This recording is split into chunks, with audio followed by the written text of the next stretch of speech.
Hello বাঙালি, আসসালামু আলাইকুম। আজকে হচ্ছে বাঙালিয়ান ফ্রাইড রাইস রান্না করব। এজন্য হচ্ছে প্রথমে পেঁয়াজ, মরিচ ভেজে নিব। তারপরে হচ্ছে ২টা আন্ডা দিয়ে দিব।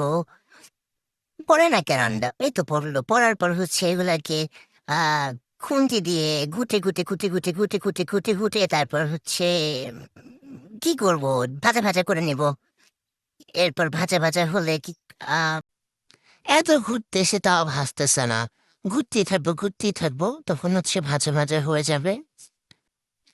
হাঁপায় গেলাম আমি ঘুরতে তাও ঠিক হইতেছে না। এদিকে আবার দেখতেছি তেল কম হয়েছে। তখন হচ্ছে আবার একটু তেল দিয়ে নিব। একটুই তো দিছি, বেশি দিই নেই। আমার হচ্ছে মা আবার বেশি তেল দিলে বকাবকি করে। তো একটুখানি তেল দিয়েছি। এরপর হচ্ছে আবার ঘুরতে থাকবো। ঘুরতে থাকবো। তারপর হচ্ছে একটু হলুদ দিয়ে দিব। একটু মরিচ দিয়ে দিব। ওহ, মরিচ কই? মরিচও দিছি গাইস হয়তো।